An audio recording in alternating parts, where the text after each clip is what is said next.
for life.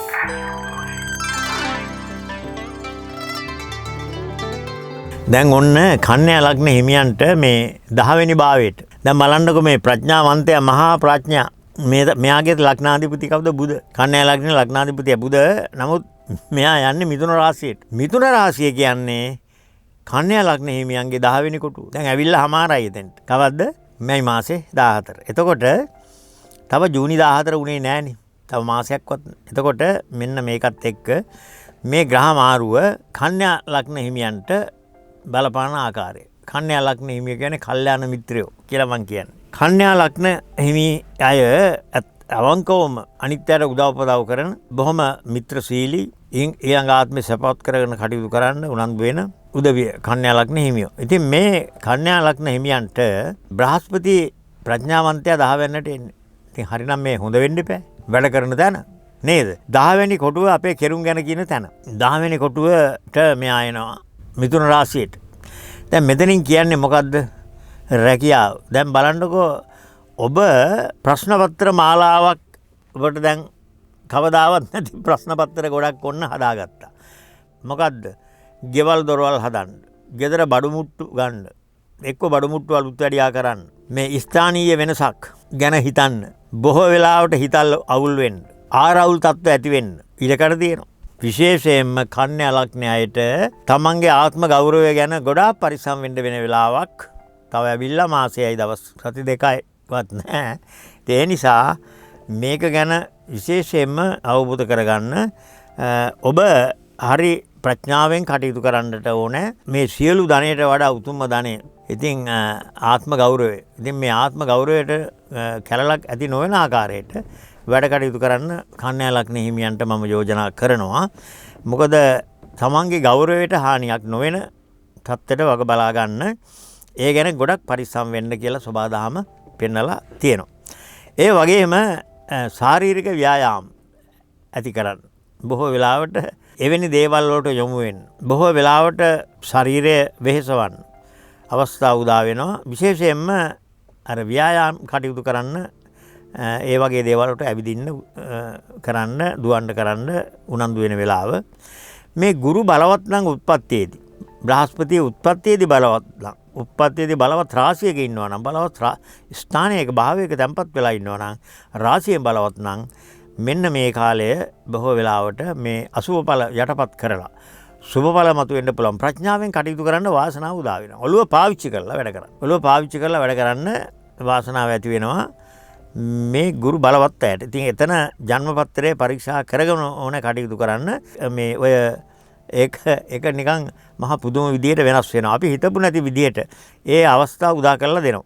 ඉතින් ඒ නිසා මෙතන තියෙන්නේ අපි තොරතුරු නොදැන ගමනක් ගියොත් අපිට ගමන වර්ධින්න පුළුවන්. හැබැයි තොරතුරු දැනගෙන ගමන ගියොත් අපිට හරියට ගමන යන්න පුළුවන්. ඒ නිසා තමයි කන්‍යා ලග්න හිමියන්ට මෙන්න මේ විදිහට තේරුම් අරගෙන කටයුතු කරන්න වෙනවා. බ්‍රහස්පති 10 වෙනි භාවය කියන්නේ අපේ කෙරුම් ගැන කියන තැන. එතකොට සමහර වෙලාවට ගොවිතම් නබ්බතක් කළත් ඒ වගේ නිසි ප්‍රතිඵල නොලැබෙන්න හේතු වෙන්න ඉඩ තියෙනවා. රැකී ආරක්ෂා පිළිබඳ ගැටලුකාරී තත්ත්ව ඇති වෙන්න ඉඩ තියෙනවා. හැබැයි අපි දැනගත්තොත් අපි දන්නවා නේද මේවට හානියක් නොවෙන්න වැඩ කරගන්න. අවශ්‍ය වෙන්නේ ප්‍රඥාව. තැනට සුසු නුවණ, නිහතමානී බව මේවා තේරුම් අරගෙන කටයුතු කරන්න. එතකොට උපදේශ පිළිපැදීම ඉතාම වටිනවා. උපදේශ පිළිපදින්න නැතුව කටයුතු කළොත් හදිසි කේන්ති ගත්තොත් දැන් ගෙවල් දොරවල් වල තියෙන ප්‍රශ්නයක් තමයි. සමහර ගෙවල් දොරවල් වල තියෙනවා කෑම බීම ටිකක් තියෙනවා. කොහොම හරි කණ්ඩ තියෙනවා. වියදම් කරන්න මුදලුත් තියෙනවා. හැබැයි මොකක් හරි පොඩි ප්‍රශ්නයකට සමගියට බාධා ඇති කරගන්න. මම මේ කියන්නේ මේ නොදන්නකම නිසා. ඉතින් අර අඹු සමිය හැටියට කටයුතු කරනකොට මම නිතරම කියන දෙයක් තමයි දෙන්නම ප්‍රඥාවන්ත වෙන්න ඕනේ. මොකද ප්‍රඥාවන්ත වෙනවා කියන්නේ ලේසි පහසු වැඩක් නෙවෙයි. ඉවසීමේ ගුණය හොඳටම තියාගන්න. ලද දෙයින් සතුටු වීමේ ගුණය හොඳටම තියාගන්න. අන්න ඒ අයට මම කියනවා ඒගොල්ලෝ ඔළුව පාවිච්චි කරලා වැඩ කරන අය. එතකොට ස්වාමි පුරුෂයාට තියෙනවා නම් මේ ඉවසීමේ ගුණය අනිවාර්යයෙන්ම ලද දෙයින් සතුටු වෙන ගුණය අපි විශේෂයෙන්ම බිරිඳට ඒක තියෙන්න ඕනේ. බිරිඳ ඒක ඇති කරගන්න ඕනේ. ස්වාමියාට නැත්නම් බිරිඳට ඉවසීමේ ගුණය තියෙනවා නම් ඒ වගේම ලද දෙයින් සතුටු වෙන්න පුළුවන් බිරිඳක් නම් අම්මා කෙනෙක් නම් එහෙනම් තාත්තා දැනගන්න ඕනේ ස්වාමි පුරුෂයා දැනගන්නට ඕනේ මගේ බිරිඳ මට වඩා ඉවසනවා. මට වඩා එයා ලද දෙයින් සතුට වෙනවා. එහෙනම් මම යාව අනුගමනය කරන්න ඕනේ. එයාට වටිනාකමක් දෙන්න. අන්න ඒ වගේම තමයි මගේ මහත්තයා මගේ ස්වාමි පුරුෂයාට ඉවසීමේ ගුණය හොඳනම තියෙනවා. නැත්තම් මෙලහට පවුල් කැඩිලා කියලා සමහර අය කියනවා. ඇත්ත මට තරහා යන අපේ මහත්තයා හරියට ඉවසනවා. එහෙම දැන දැනත් අර ඉවසීම නැති කරගෙන ආවේගශීලී වෙලා ප්‍රශ්න ඇති කර ගන්නවා. ඒ නිසා මෙන්න මේක මේ දරුවන්ට විශේෂයෙන් බලපානවා. ඒ නිසා නිතරම මම කියන්නේ ඔන්න ඔය දෙක ඇති කරගන්න ඉවසීමේ ගුණය ලද දෙයින් සතුටු වීමේ ගුණය තියාගන්න. ඉතින් මම නිතරම කියන්නේ මම බොහෝ අයට කියන කතාවක් තමයි අපි තැනකට ගියාම බොහෝ වෙලාවට එක්කෙනාට එක්කෙනා hina වෙනවා එච්චරයි. hina වෙලා සමහරවිට කතා නොකර ඉන්නවා. සමහර වෙලාවට අපි අලුත් අය ඇසුරට ගියාමත් ඒ වගේ. හැබැයි අපි හිතනවා මම උදාහරණයක් ගන්නම්. ඔබ සාදයකට සහභාගී වෙනවා. ඔබ මංගල සාදයකට නැත්තම් වෙනත් පාටියක් තියෙන වෙලාවක සහභාගී වෙනවා. උතන ඉන්නවා කවදාවත් නොදකපු අය. කවදාවත් නොදකපු 4-5 දෙනෙක් ඉන්නවා 10 දෙනෙක් ඉන්නවා.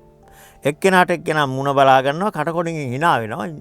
හැබැයි මේ ටිකක් වෙලා යනකොට ඔතෙන්ට එනවා බීම ටිකක් එනවා ඊට පස්සේ කඩල ටිකක් එනවා කට ගැස්මවල ටිකක් එනවා මේවත් එක්ක මේවා කකා ඉන්නකොට ඕට එනවා ගිනි වතුර බෝතලයකුත් එනවා. දැන් මේ ගිනි වතුර බෝතලේ ආවට පස්සේ මේ සැර ටිකක් කලවම් කරගෙන කටයුතු කර මම බලලා තියෙන හරියටම විනාඩි 15යි යන්නේ. පළවෙනි ෂොට් එක ගහලා. පළවෙනි ෂොට් එක ගහලා විනාඩි 15යි යන්නේ. මෙන්න මේ කතා නොකරපු අය. මෙන්න මේ hina නොවිච්ච අය. බලන්න එපා ප්‍රශ්න දාගන්න හැටි. මෙන්න විස්තර අහනවා, තොරතුරු අහනවා, රස්සාව අහනවා, කොහෙද ඉන්නේ අහනවා. දැන් ඔන්න යාළු වෙනවා. කට්ටිය යාළු වෙනවා.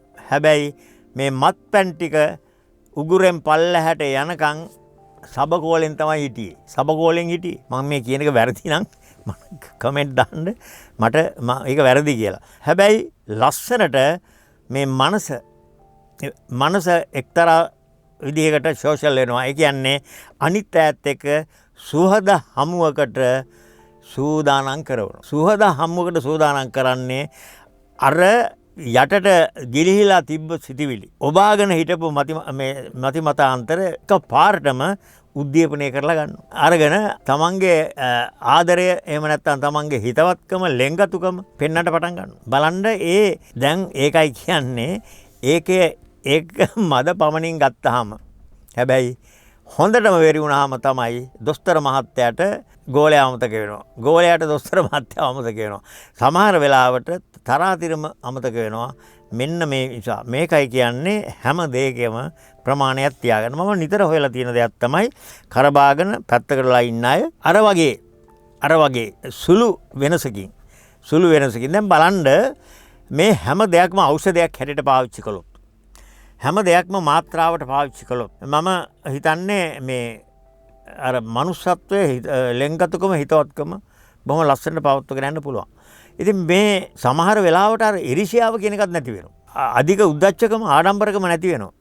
නැති වෙන්නේ අර පැනඩෝල් දෙක ගත්තට පස්සේ හන්දිපත් අමාරු අඩු වෙනවා වගේ.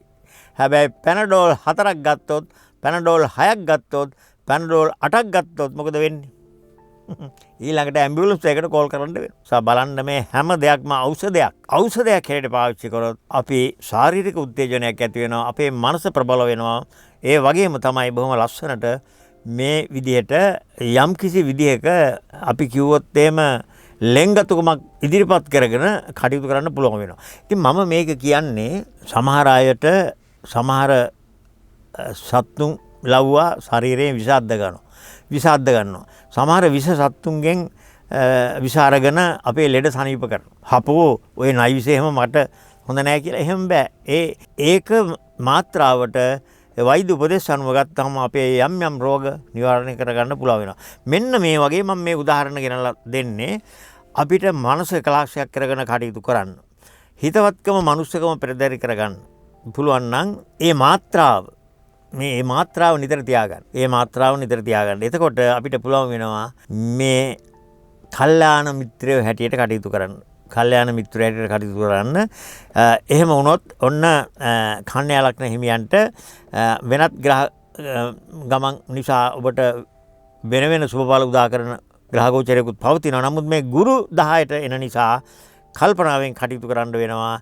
මොකද 10 යනකොට ඔබට ඇති වෙන ප්‍රතිඵල තමයි අනවශ්‍ය ධන හානියක් ඇති වෙන්න ඉඩකඩ වැඩි. ඒ වගේම ඒ ධන හානි කළත් ඒ වගේ නීම ප්‍රතිඵල නොලැබෙන්න පුළුවන්.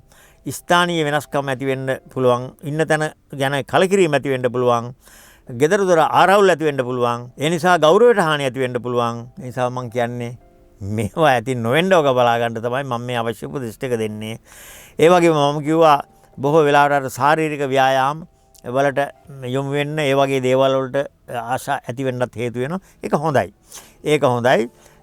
ඒ වගේම තමයි අර බ්‍රහස්පති බලවත් නම් ජන්මපත්‍රයේ ඔබට සිකුරුගේ මාතසාව යනවා නම් සිකුරුගේ සිකුරු අන්තරය, සිකුරුගේ බුධ අන්තරය, සිකුරුගේ ගුරු අන්තරය යනවා නම් බොහෝ සඳු අන්තරය යනවා නම් මේ කන්‍යා ලග්නයට ඊටාම විශිෂ්ට සුබ බල ලැබීමේ වාග්යය තියෙනවා. නමුත් ශනිගේ ශනි අන්තරය, ශනිගේ රාහු අන්තරය, සෙනසුරුගේ සඳු අන්තරය ගත වෙනවා නම් ඒගොල්ලෝ ඉතා පරිස්සම් වෙන්නට ඕනේ. කන්‍යා ලග්න හිමියෝ ජන්මපත්‍රයේ පරීක්ෂා කරගත්තොත් අපිට පුළුවන් එනං ඒ අනවශ්‍ය පීඩණයෙන් අපි වළකින්න අවශ්‍ය ප්‍රඥාවෙන් ක්‍රියාත්මක කරන්න.